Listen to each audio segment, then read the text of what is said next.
l'histoire d'un groupe belge.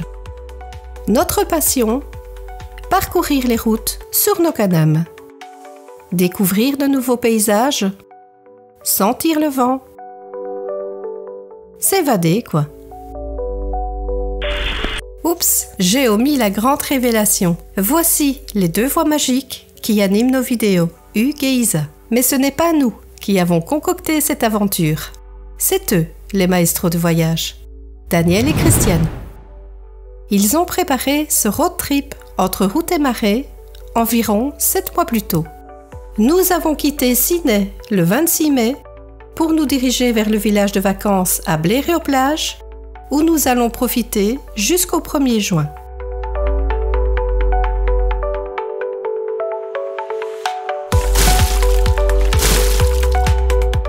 Après quelques heures de route, nous sommes bien arrivés à l'hôtel. Ah voilà, ça c'est nous. Donc, je disais, après quelques heures de route, nous sommes bien arrivés à destination. La vue derrière nos chambres est magnifique.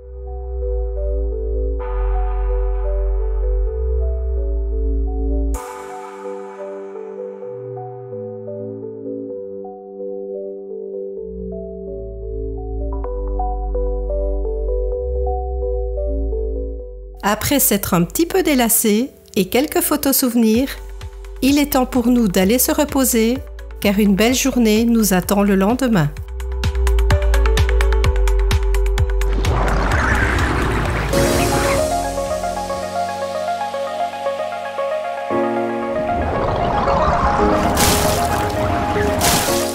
Après un petit déjeuner savoureux, Daniel et Christiane nous embarquent pour une aventure à Boulogne-sur-Mer. On prend les petites routes, histoire de se régaler les yeux avec ce paysage à couper le souffle.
Boulogne-sur-Mer, premier port de pêche français, mais aussi pour le Nausicaa, qui est connu comme le plus grand aquarium d'Europe.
Le Nausicaa, c'est 58 000 animaux marins, 1600 espèces, des tortues, des méduses, des caïmans, et devinez quoi?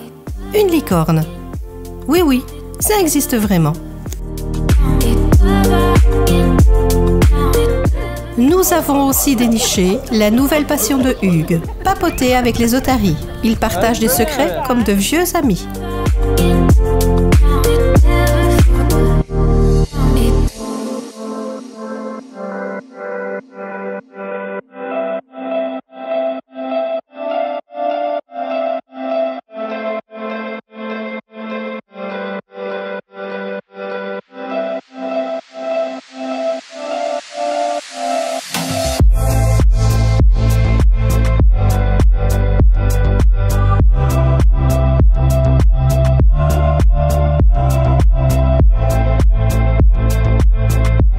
Après notre journée bien remplie à Boulogne-sur-Mer, retour au village de vacances par la route côtière. Mais pourquoi s'arrêter là? Après le dîner, on se reforme en petits groupes pour aller admirer un coucher de soleil qui promet d'être un tableau vivant.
En ce deuxième jour de notre odyssée routière, nous prenons la route vers Berck-Plage, en quête des majestueux phoques.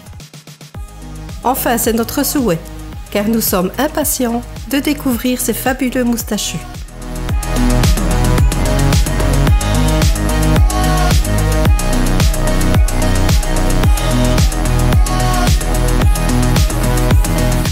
La journée s'annonce radieuse. Nous démarrons sous un soleil éclatant. Comme la veille, le parcours dessiné par Daniel nous guide à travers des routes secondaires pour profiter de ces beaux points de vue et découvrir quelques villages typiques.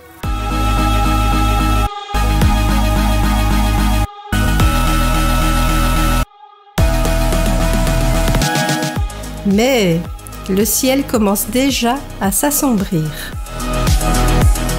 Nous poursuivons notre route, espérant échapper à ces quelques gouttes menaçantes.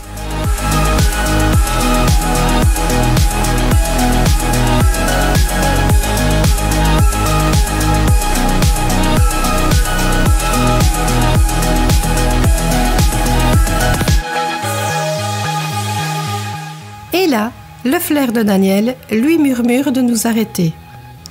Enfin, ce sont plutôt nos pantalons qui commencent à être mouillés. Nous nous arrêtons tous sans broncher pour revêtir nos vêtements de pluie. Quelle bonne idée! Ces vêtements qui ne nous quitteront pas toute la journée.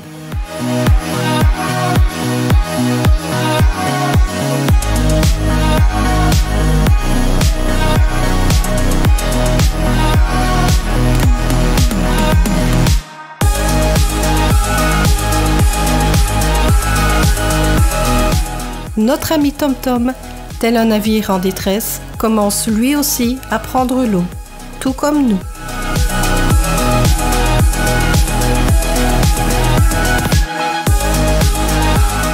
Il est temps pour nous de ranger nos caméras, car de toute manière, la visibilité s'est volatilisée.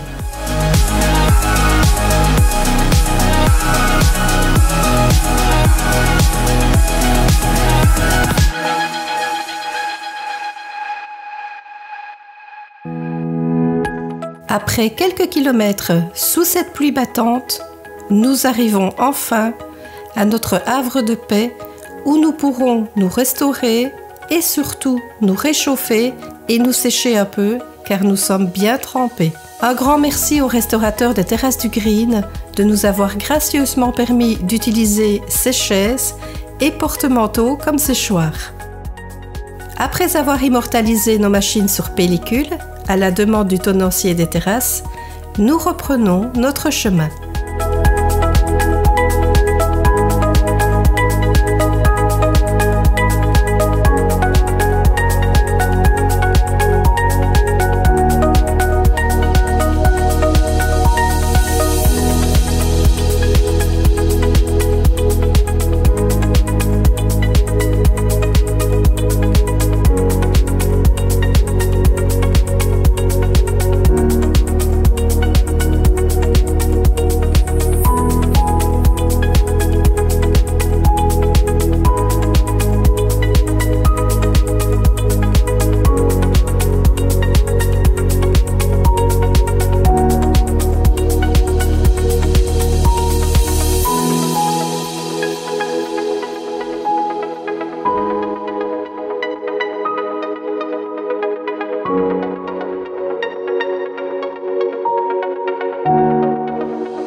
La pluie s'étant légèrement assoupie, nous rentrons au village de vacances par d'autres sentiers, mais sans avoir aperçu les phoques, car en raison de ce temps maussade, ils ne se sont pas manifestés. Demain sera un autre jour.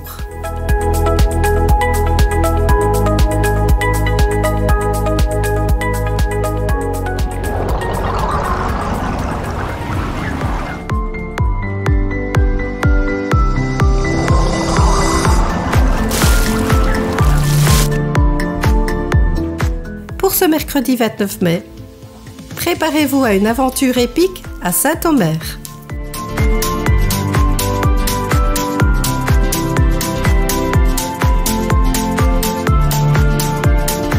On démarre notre journée chez les faiseurs de bateaux dans le fabuleux marais Audomarois, aussi connu sous le doux nom de marais de Saint-Omer ou Clair-Marais.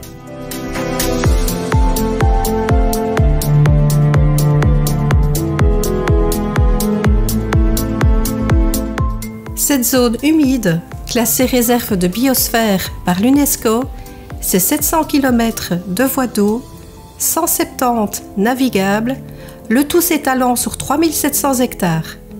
Imaginez un immense labyrinthe aquatique reliant une quinzaine de communes.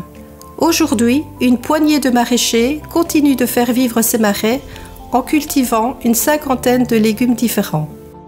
Mais quoi de mieux que de se plonger dans l'ambiance qu'en naviguant sur un bateau traditionnel. Nous formons deux groupes et nous embarquons sur un back-off, le camion des maraîchers, avec un guide passionnant qui va nous révéler tous les secrets de cet endroit.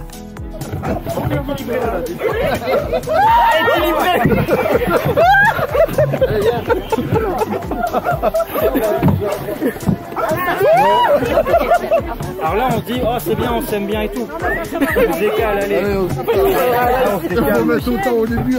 Collé serré, on équilibre. C'est beau. Voilà. Si on crie encore un peu, il y en a d'autres qui vont pas y aller. Ah bon, ça dans un bateau et une dans l'autre. On a tous les deux dans le même.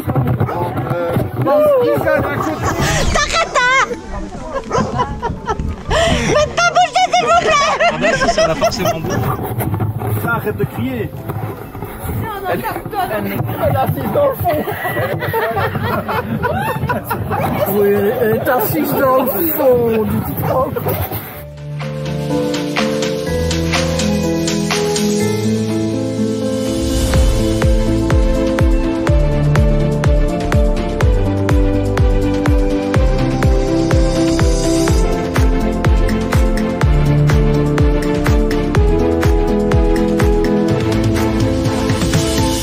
Certains d'entre nous avaient un petit frisson à l'idée de grimper à bord de ces barques.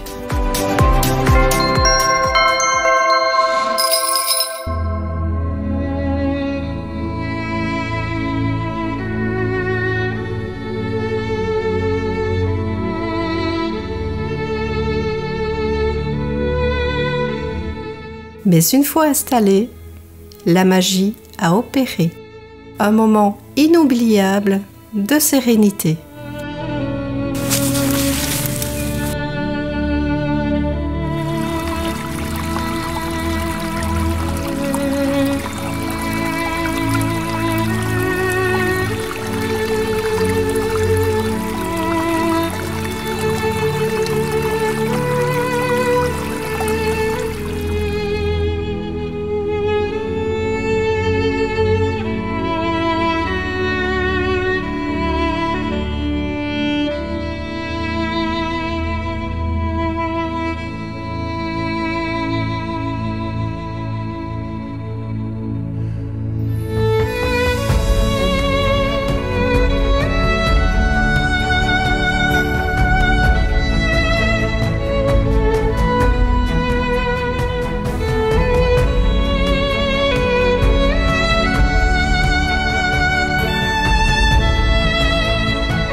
Après notre escapade aquatique, nous écoutons les derniers faiseurs de bateaux nous raconter comment ils fabriquent et réparent ces merveilles flottantes.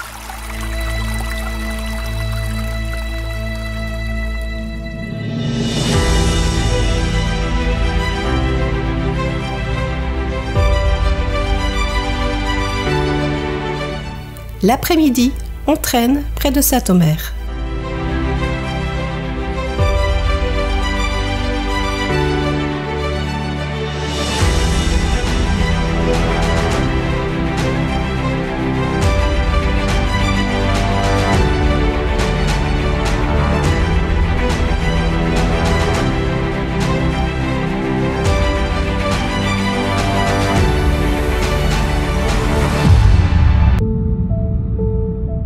Notre visite nous plonge dans un coin débordant d'histoire, un véritable haut lieu de la Seconde Guerre mondiale.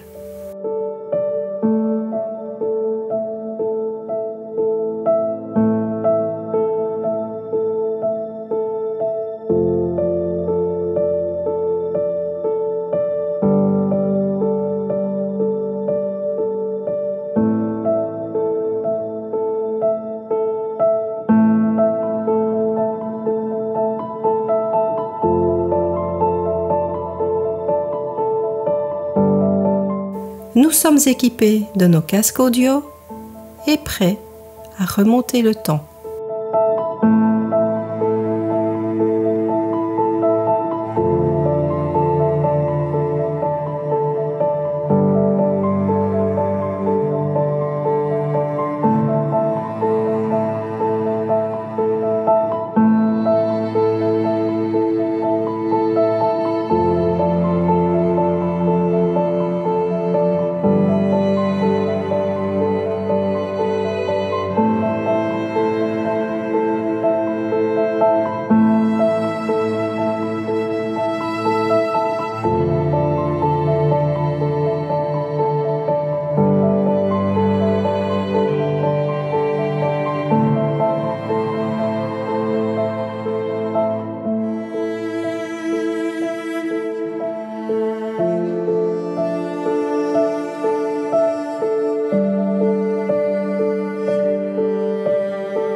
Après cette journée émaillée d'émotions, nous nous offrons un petit moment de détente.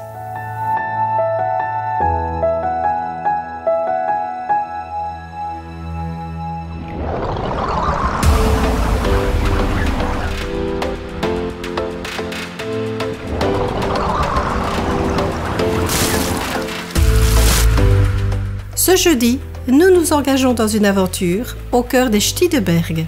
Nous avons un rendez-vous avec un guide passionné qui nous fera revivre les coulisses du tournage du film Bienvenue chez les Ch'tis et ses nombreuses anecdotes.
D'abord, je me présente, je m'appelle Jacques et je serai votre guide pour découvrir cette petite ville de Bergues à travers une visite un peu particulière qu'on appelle le Ch'ti Tour.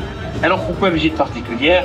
Eh bien en fait, on ne va pas s'intéresser au riche patrimoine de la ville ou à son histoire, on va s'intéresser uniquement à une période très très courte de la ville de Bergues, une période qui va durer exactement 3 semaines et 2 jours, qui va commencer le lundi 21 mai pour se terminer le mardi 12 juin 2007. Bon maintenant, rappelez-vous, si Antoine Bailleul est carillonneur dans le film, lui aussi a une autre fonction ici à Bergues, il est facteur.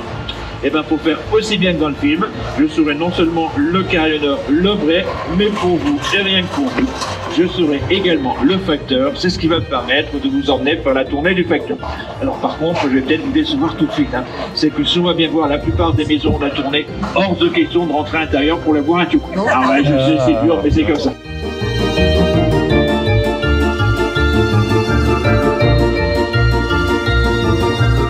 Le tournage s'est principalement déroulé dans la charmante ville de Bergues, où certains habitants ont généreusement ouvert leurs portes de leur maison pour accueillir des scènes. De Bergues, et il va regarder en détail toutes ces maisons bergoises. Et quand il va voir une maison qui pourrait éventuellement être intéressante au niveau du tournage, il va sonner, il va rencontrer les gens, leur demander si éventuellement ils seraient d'accord pour prêter leur maison au niveau du tournage. Et si oui, il va faire des photos. Vous avez ici une photo de Dany qui s'apprête à rentrer juste en face au numéro 24. Alors la porte a changé de couleur, mais c'est la même. Et quand Danny Boone aura physiquement visité toutes ces maisons bergouines, c'est lui qui va faire le choix définitif et on téléphonera aux gens pour dire bah voilà, suite au passage de Monsieur Danny Boone, finalement on retient votre façade, votre porte d'entrée, votre couloir, votre cuisine ou votre salle à manger. Alors Antoine a une lettre à la main, il s'apprête à sonner, mais pas la peine. La porte s'ouvre en grand, il y en a Monsieur Mailleux qui va apparaître. Et Monsieur Mailleux, c'est quelqu'un de très sympathique, de très jovial, qui va dire « Mais rentrez donc, braves gens, mais rentrez donc ». Alors Cad, non, il est trop tôt pour l'apéro, non. Mais Monsieur Mailleux va dire « Mais pas pour l'apéro, un chaud café ». Ça vous dit un chaud café? Allez, entrez. Et à ce moment-là, on va voir nos deux postiers qui vont disparaître physiquement derrière la porte du 24. Mais d'un coup de baguette magique cinématographique, si on voit nos deux hommes disparaître derrière la porte du 24, on va les retrouver à l'intérieur du 23. C'est-à-dire que quand Danny Boone va venir ici à Bergen-en-Pérage, il va beaucoup aimer la façade du 24, la porte du 24. Et quand il va traverser la rue dans cette autre maison présélectionnée, ici en face, il va beaucoup aimer le mobilier de la salle à manger située côté rue.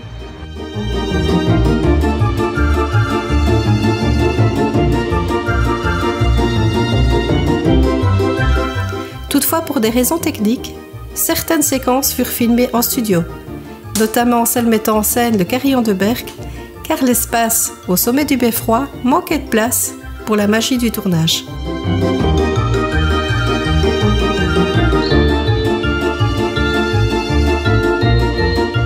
Certains lieux de tournage sont ainsi devenus des sanctuaires de cinéma. La Poste, qui abrite en réalité l'ancien local de Gaz de France. Donc en 8 jours de temps, il va falloir trouver un bâtiment qui pourrait ressembler à un bâtiment administratif comme un bureau de poste. Et on va s'intéresser à ce bâtiment-ci qui à l'époque est le bâtiment de Gaz de France. Alors il est pas mal, ouais, il est pas mal. Et puis on va mettre toutes les enseignes traditionnelles de la Poste française, avec l'écriture bleue sur fond jaune. La maison de Madame Bailleul, célèbre pour la fameuse petite scène du petit déjeuner au maroilles,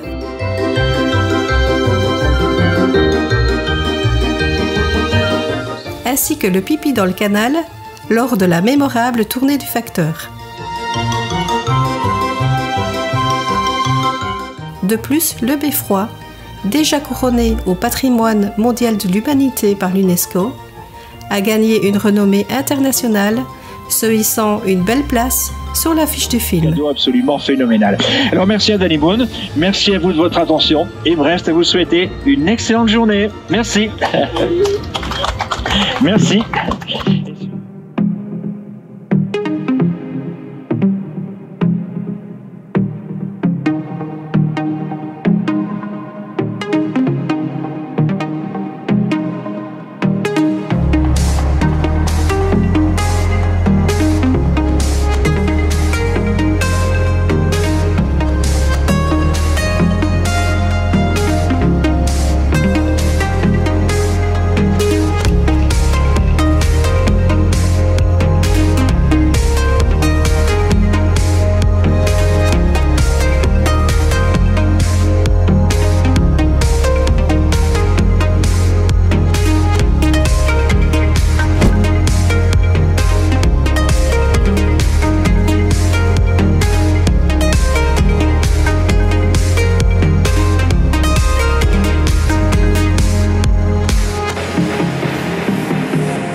Dernier jour à la Côte d'Opale.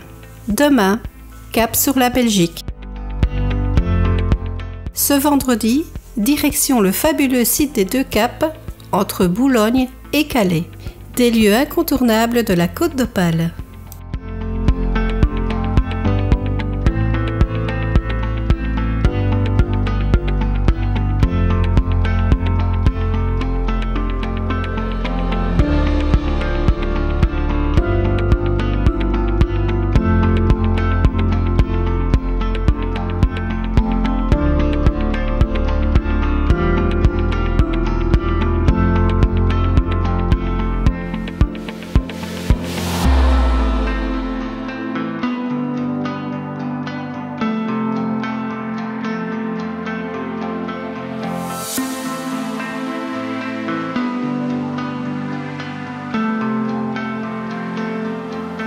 Le grand site des Deux Caps, niché dans le parc naturel régional des Caps et Marais d'Opale, regroupe 8 communes. Ce site incroyable tire son nom de 2 falaises majestueuses, distantes de 10 km à vol d'oiseau. Le Cap Blanc-Nez, connu pour ses falaises spectaculaires, ses plages de sable et ses paysages, et le Cap Grinet, le point le plus proche de l'Angleterre. Le Cap Grinet est fait de grès, ce qui lui donne cette teinte plus sombre. C'est un véritable trésor naturel qui vous coupe le souffle. Et avec le vent qu'il y avait, on peut dire que ça décoiffe.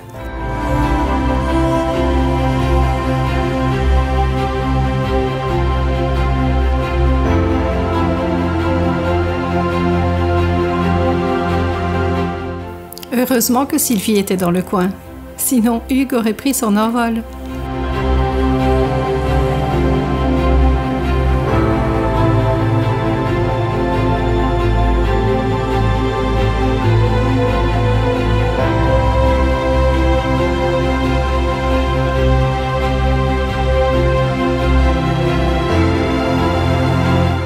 Nous avons bravé les rafales pour arriver jusqu'au mémorial Dover Patrol qui trône au sommet du Cap Blanc-Nez.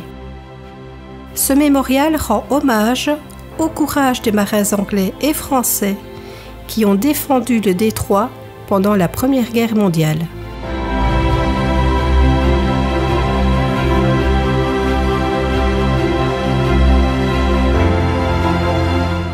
Et au coucher du soleil, c'est tout simplement magique.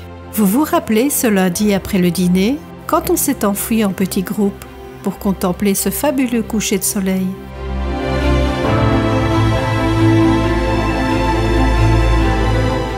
Eh bien, laissez-moi vous replonger dans cette vue époustouflante.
Impossible de quitter cet endroit sans y laisser notre trace dans le sable.